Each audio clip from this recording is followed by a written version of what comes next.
നല്ലവനായ സ്വർഗ്ഗപിതാവേ, അനേക നാൾ കൂടി കർത്താവ് ദൈവത്തിൻ്റെ ഫനിൽ വീണ്ടും ഒരിക്കൽ കൂടി വരുവാനുള്ള കൃപ തന്നതിനായി നന്ദി പറയുന്നു കർത്താവേ.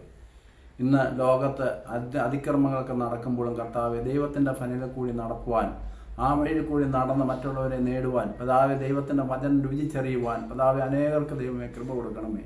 ദൈവത്തിൻ്റെ പരിശുദ്ധാത്മ അഭിഷേകങ്ങൾ ഇറങ്ങണമെന്ന് പ്രാർത്ഥിക്കും കർത്താവ്. ഞങ്ങളുടെ കുഞ്ഞുങ്ങൾ ഇന്ന് പലപ്പോഴും പാപത്തിൻ്റെ നടുവിൽ കൂടിയാണ് കടന്നു പോകുന്നത്. രക്താംബരം പോലെ ചുമന്നാൽ ഇവം പോലെ വിളിപ്പിക്കാൻ നിനക്ക് മാത്രമേ കഴിയൂ. അപ്പം ഇന്ന് ഞങ്ങൾ ഈ പ്രാർത്ഥന കേൾക്കുമ്പോൾ ദൈവത്തിൻ്റെ പരിശുദ്ധാത്മാവിൻ്റെ കരങ്ങൾ നീട്ടണമെന്ന് പ്രാർത്ഥിക്കുന്നു കർത്താവെ.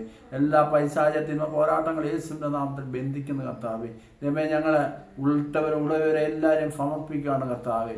ഒരു കുഞ്ഞുങ്ങൾ പോലും നഷ്ടപ്പെടാതെ കർത്താവെ ദൈവത്തിൻ്റെ ഫനിയിൽ നിന്ന് കേൾക്കുവാനുള്ള കൃപ കൊടുക്കുന്നു യേശു നാമത്തിൽ തന്നെ ആമീൻ. ദാവീദ് ഗൃഹത്തിൽ ജോസഫ് എന്നൊരു പുരുഷനെ വിവാഹം നിശ്ചയിച്ചിരുന്നു. കന്യകയുടെ അടുക്കൽ അയച്ചു. അവരുടെ പേര്, കന്യകയുടെ പേർ മറിയ എന്നായിരുന്നു. ദൂതൻ അവരുടെ മേൽ അടുക്കൽ അകത്ത് ചെന്ന്, കൃപ ലഭിച്ചവളെ നിനക്ക് വന്ദനം, കർത്താവ് നിന്നോട് കൂടെയുണ്ട്. അതിന് നമ്മൾ ദാവീദ് ഗൃഹത്തിൽ കർത്താവായ യേശുവിൻ്റെ നാമത്തിൽ കന്യകയാണ്. കന്യക ഗർഭം ധരിച്ച ഒരു മകനെ പ്രസവിക്കും. ആരാ? യേശുവിൻ്റെ അമ്മ.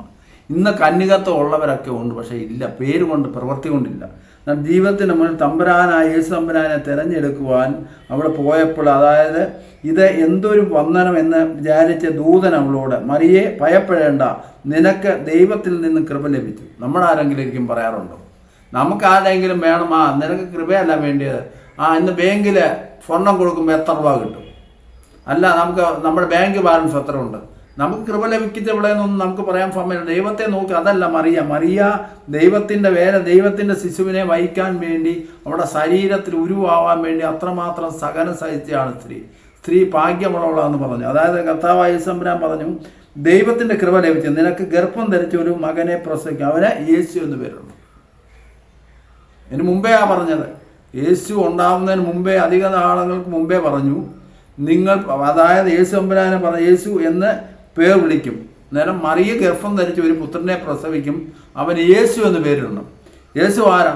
കാൽവറി ക്രൂഫിൽ 3 ആണിമേൽ രക്തം ചീന്തവൻ്റെ കർത്താവാണ് യേശു തമ്പുരാൻ. കാൽവറി ക്രൂഫിൻ്റെ 3 ആണിമേൽ രക്തം ചീന്തവനാണ് അവന് കാര്യങ്ങൾ. അവന് ഈ ലോകത്തിൽ എന്തിനാ വന്നേ? സകലവിധമായ പാപങ്ങൾ ഏറ്റെടുക്കാൻ, നമ്മുടെയൊക്കെ പാപങ്ങൾ ചുമലിലേറ്റ് വഹിക്കാനാണ്.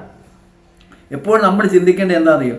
നമുക്കൊരു മാനസാന്തരം ഉണ്ടാകണം. പണ്ട് ഡിവൈൻ ധ്യാന കേന്ദ്രത്തിൽ ഞാൻ ഇരിക്കുമ്പോൾ ഒരാൾ എൻ്റെ ബ്രദറെ, അന്ന് ഞാൻ ഡിവൈൻ ധ്യാന കേന്ദ്രത്തിൽ ഇരിക്കുമോ, ഒരാളെനിക്ക് ഭയങ്കരമായ കടാരിയുമായിട്ടാവും വന്നിരിക്കുന്നത്.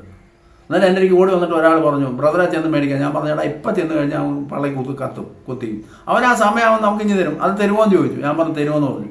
2 ദിവസത്തെ ധ്യാനം കഴിഞ്ഞപ്പോൾ അവൻ പറഞ്ഞു, ബ്രദറെ ഈ 2 കത്തി ഉണ്ടായിരുന്നു, എവിടെ ഇടണമെന്ന് ചോദിച്ചു. അന്നേരം എല്ലാവരും പറഞ്ഞു, എനിക്ക് പോകാൻ പേടി. ഞാൻ പറഞ്ഞു, ഞാൻ പോയിക്കോളാമെന്ന് പറഞ്ഞു. ഞാൻ ചെന്നപ്പോൾ പറഞ്ഞു, എന്താ സഹോദരാന്ന് ചോദിച്ചാൽ പറഞ്ഞു, എനിക്ക് കത്തി ഇവിടെ വെച്ചേക്കുന്ന അസ്വസ്ഥയാണ്, അതങ്ങ് തരാമെന്ന് പറഞ്ഞു. ഞാൻ ചെന്ന് മേടിച്ചു. എന്നാൽ ഞാൻ പറഞ്ഞത്, ദൈവത്തിൻ്റെ ഹൃദയത്തിലേക്ക് വയ്ക്കുമ്പോൾ നമുക്ക് പലതും ഉപേക്ഷിക്കേണ്ടതായിട്ട് വരും. പല കാര്യങ്ങളും ഉപേക്ഷിക്കപ്പെടണം. ദൈവത്തിനെ സ്വന്തമായിട്ട് സ്വീകരിക്കണമെങ്കിൽ ഒത്തിരി സഹനമുണ്ടാകും. ആ സഹനങ്ങളൊക്കെ നമ്മുടെ ഉള്ളിൽ ഏറ്റെടുത്ത് നമ്മൾ മുന്നോട്ട് പോയെങ്കിൽ മാത്രമേ ദൈവത്തെ നമ്മൾ വസിക്കാൻ പറ്റൂ. യേശുവിൻ്റെ അമ്മ അതാ ചെയ്തത്. നേരത്തെ ചാർച്ചക്കാർ ചെന്ന്, നീ ഒരു പുത്രനെ പ്രസവിക്കും, അവന് യേശു എന്ന് വളരെ വർഷങ്ങൾക്ക് മുമ്പേ പറഞ്ഞു. നമ്മളെനിക്കത് പറയാൻ പറ്റുന്നുണ്ടോ? നമ്മുടെ ഉള്ളിൽ യേശു തമ്പുരാനെ ഇരിക്കാനുള്ള ഇടമുണ്ടോ? പാവവും കഷ്ടതയും പ്രയാസവും അറിഞ്ഞ് ദുഃഖങ്ങളും പേറിയ നമ്മുടെ ഹൃദയങ്ങളാണ്. ആരെങ്കിലും സ്വരം ശ്രവിച്ച് വാതിൽ ഇരുന്ന് കൊടുത്തെങ്കിലല്ലേ തമ്പുരാൻ കയറി വസിക്കാൻ പറ്റും.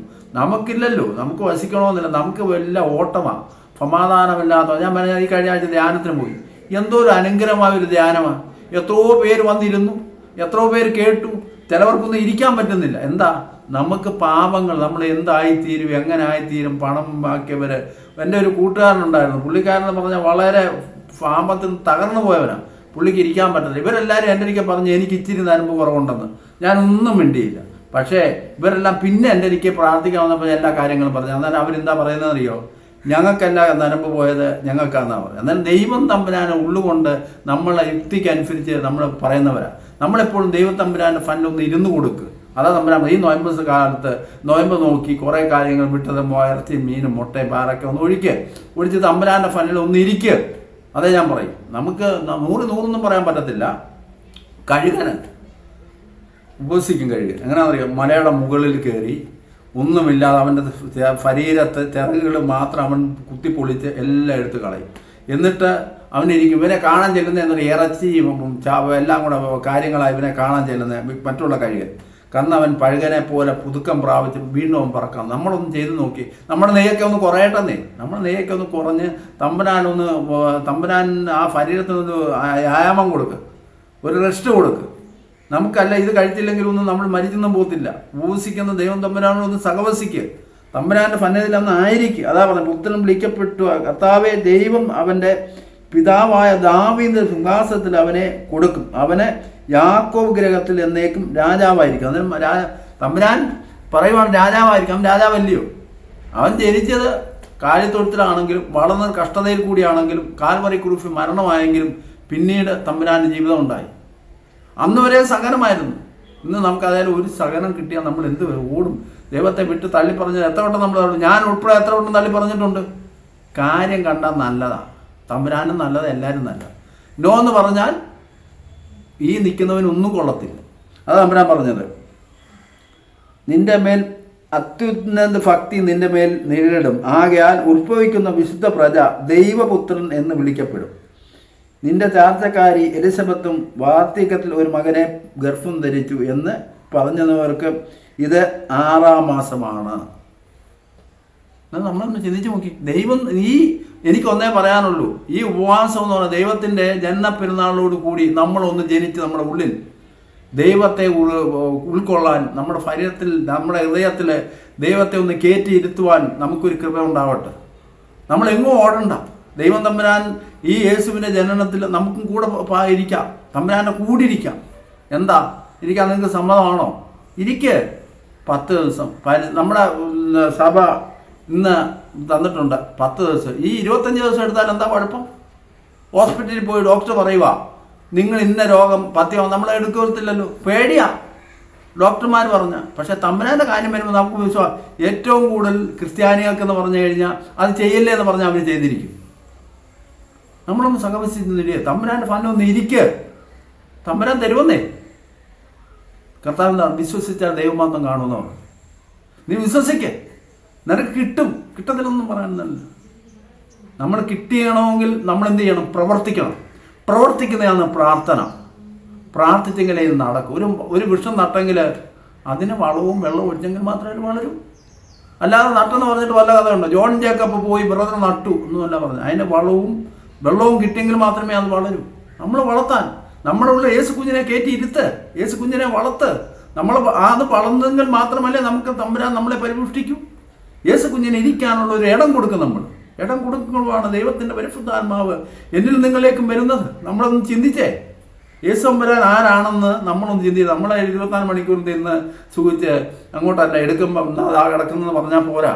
നിന്റെ ഉള്ളിൽ എന്തെങ്കിലും ഇരിക്കുന്നുണ്ടോ? തമ്പുരാന് ചോദിക്കുമ്പോൾ എന്തെങ്കിലും കൊടുക്കാൻ നമ്മുടെ കയ്യിലുണ്ടോ? ആരെങ്കിലും ഫോറംസിലെ വെച്ച് വാതിൽ തുന്നാൽ ഞാൻ അവനോടുകൂടെ അത്താഴം കഴിക്കുമെന്ന് പറഞ്ഞു. നിന്റെ കയ്യിൽ എന്തെങ്കിലും ഉണ്ടോ? തമ്പുരാൻ ചെല്ലുമ്പം അവിടെ ചെല്ലുമ്പോൾ നമ്മൾ മിണ്ടായിരിക്കാനല്ല, മൗനതയിലില്ല ഇരിക്കുന്നവർ. നമ്മൾ നിർത്തിക്കുന്നതും ചെയ്യുന്നതിൻ്റെ കൂലിയാണ് നമുക്ക് കിട്ടുന്നത്. ഇപ്പോൾ ഒരു കപ്പ നട്ടു, ആ കപ്പയെ വളമിട്ട് വല്ലതും ഉണ്ടാക്കിയെങ്കിലല്ലേ നമുക്ക് ഇങ്ങോട്ട് തരൂ. അത് സംഭരിച്ച് വെക്കുമ്പോഴാണ് നമുക്ക് കിട്ടുന്നത് എന്ന് പറഞ്ഞപ്പോൾ തമ്പുരാൻ എന്തെങ്കിലും ഉണ്ട്. തമ്പുരാൻ ചോദിക്കുമ്പോൾ എന്ത് കൊടുക്കാറുണ്ട് നമ്മുടെ കയ്യിൽ? എന്തെങ്കിലും ഉണ്ടോ? എടാ ജോണെ, നിൻ്റെ എന്തുണ്ട്? എൻ്റെ ഒന്നുമില്ല. നീ എന്നെ അറിഞ്ഞ സമയത്ത് അറിഞ്ഞോ? എവിടത്തിൽ നിൻ്റെ ഇഷ്ടാവിനെ അറിയണം. നീ പ്രായമായിട്ട് തമ്പുരാനൊന്നും വയ്യാതെ എന്നാ എടുത്തുകൊണ്ട് പോയെന്ന് പറഞ്ഞുകൊണ്ട് കിടന്നിട്ട് കഥയുണ്ടോ? അതല്ല, നിനക്ക് തമ്പുരാനെ നിന്റെ ഇടത്തിൽ ഇരിക്കാനുള്ള ഒരു അവസരം കൊടുക്കുക. അല്ല തമ്പുരാൻ പറയുന്നത്. എന്നെ കയറ്റി ഇരുത്താൻ. യേശു കുഞ്ഞൻ ജനിക്കുമ്പോൾ നമ്മളിന്ന് ഈ 25 ഇന്ന് 2 ഈ 2ാമത്തെ ദിവസമെങ്കിലും ഒന്ന് ഇരുന്ന് തമ്പുരാനെ കയറ്റി ഇരുത്താൻ നമ്മുടെ ഹൃദയം ഒന്ന് ശുദ്ധിയാക്കിക്കൂടെ.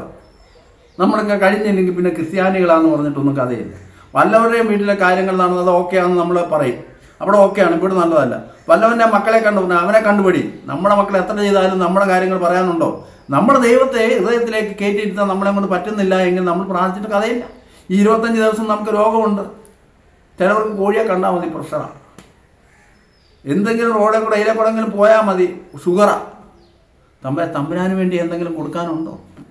ആ ഹൃദയത്തോടൊന്ന് ചേർത്ത് പിടിക്കാൻ, മാറോടൊന്ന് ചേർക്കാൻ നമ്മളെ എന്തുണ്ട്? നമ്മുടെ കൊണ്ട് കുറേ പേരുടെ പേര് അസൂയ. അയലോക്കക്കാരൻ തോമാച്ചൻ, അവൻ 2 നില കെട്ടിടം വെച്ചു ഇല്ലയോ? അതല്ലേ ഉള്ളൂ. ആ ചിന്തകളും ദുശ്ചിന്തകളൊക്കെ ഒന്ന് മാറ്റി ഒരു അല്പസമയം ഞായറാഴ്ച കടകൾ ബന്ധാക്കും. എന്താ അറിയോ? അതിൻ്റെ മെഷീനെല്ലാം ഒന്ന് ലെവലാക്കി ആ കച്ചടയെല്ലാം ഒന്ന് എടുത്ത് കളഞ്ഞ ഒരു രക്ഷ. നമുക്ക് എന്തെങ്കിലും രക്ഷ ഉണ്ടോ സഹോദരങ്ങളെ? ഞായറാഴ്ച, തിങ്കളാഴ്ച ഒരു രക്ഷയുമില്ല. നമ്മുടെ അവയവങ്ങൾക്കും രക്ഷ കൊടുക്കണം. ദൈവത്തിൻ്റെ പരിശുദ്ധാത്മാവിൻ്റെ വചനങ്ങൾ നമ്മുടെ ഹൃദയങ്ങളിലേക്ക് കയറ്റിവിടുമ്പോഴാണ് നമ്മൾ ശുദ്ധീകരിക്കുന്നത്. കഴുകനെ പോലെ പറന്നുയരാൻ പറ്റുന്നത്. നമ്മളില്ലെങ്കിൽ നമ്മളുണ്ട് ഇങ്ങനെ ആക്കി ചാവെടുക്കും. സമയമായ നേരത്തിൽ പോകുമ്പോൾ നിങ്ങൾ മറന്നു കിടക്കും. നമ്മളെ എടുത്തുകൊണ്ട് പോയി അവിടെ കൊണ്ടുപോയി കുഴിമാടത്തിൽ. ഈ കുഴിമാടത്തിൽ നിന്ന് നിനക്ക് മേപ്പോട്ട് പോകുമ്പോൾ നിന്റെ ആത്മാവ് പോകുമ്പോൾ എന്ത് കൊടുക്കും? നീ മൂടാ. നീ ഇഷ്ടാനുസരണം തിന്ന് കുടിച്ചിട്ട് നിന്റെ ജീവൻ എടുത്താൽ നീ ഉണ്ടാക്കി വെച്ചത് ആർക്കാന്ന് തമ്പുരാൻ ചോദിക്കത്തില്ല. ഞാൻ നിന്നെ അറിയുന്നില്ലെന്ന് പറയും. അന്നേരം ഹൃദയത്തിൽ യേശു കുഞ്ഞിനെ കയറ്റിയിരുത്താൻ ഹൃദയം ഒന്ന് ശുദ്ധിയാക്കണം. പറഞ്ഞേക്കുന്നുണ്ടോ? പ്രവൃത്തി കൂടാത്ത വിശ്വാസം വ്യർത്ഥമാണ്. നമ്മൾ എത്ര പ്രാർത്ഥിച്ചെന്ന് പറഞ്ഞാലും വിശ്വാസം വേണം. വിശ്വാസം പറയുന്ന ഈ കടുമണിയോളം എന്നിൽ വിശ്വാസം ഉണ്ടെങ്കിൽ ഈ മലയോട് എടുത്ത് കടലിൽ ചാടാൻ പറഞ്ഞാൽ ചാടും. നമുക്ക് വിശ്വാസം ഉണ്ടോ? ക്രിസ്ത്യാനിക്കില്ല. അന്നേ നമുക്ക് പ്രാർത്ഥിക്കാം. നല്ലവനായ സ്വർഗ്ഗപിതാവേ, ഈ പകൽ വേലയ്ക്കായി നന്ദി പറയുന്നപ്പ. നീ തന്ന കൃപയ്ക്കായി നന്ദി കർത്താവേ. ഞങ്ങൾ ഓരോ ദിവസവും തീറ്റിപ്പോറ്റിയ കൃപയ്ക്കായി നന്ദി പറയുന്നു കർത്താവേ. ഞാൻ ഒന്നുമല്ല, ഞാൻ പാവിയുമാണ് കർത്താവേ. നീ എന്നെ എത്രത്തോളം വഴി നടത്തിയതായി, ഇത്രത്തോളം കൃപ തന്നനായി നന്ദി പറയുന്നപ്പ. ഒരിക്കലും കർത്താവേ ഞാൻ മനുഷ്യനാണ് കർത്താവേ, എന്നിൽ ഒന്നുമില്ല അപ്പ. നീ നിന്ന് എത്രത്തോളം വഴി നടത്തിയല്ലോ കർത്താവേ, എത്രത്തോളം വചനം പറഞ്ഞല്ലോ കർത്താവേ. ദൈവമേ, വചനം ദാഹിക്കുന്നവരുടെ മേൽ എത്തണമെന്ന് പ്രാർത്ഥിക്കുന്നു. എല്ലാ ബന്ധനങ്ങളും അഴിയണമേ കർത്താവേ. ഈ കേൾക്കുന്ന ഓരോരുത്തർക്കും മാനസാന്തരം കൊടുക്കണമെന്ന് പ്രാർത്ഥിക്കപ്പ. എന്നെ ഓർത്തല്ല കർത്താവ്, എന്റെ വചനത്തിന്റെ സൗന്ദര്യത്തെ ഓർത്ത് ഇവരൊന്നും മൊത്തം കേൾക്കുവാനുള്ള ഒരുത്തൻ പോലും നഷ്ടപ്പെടരുത്.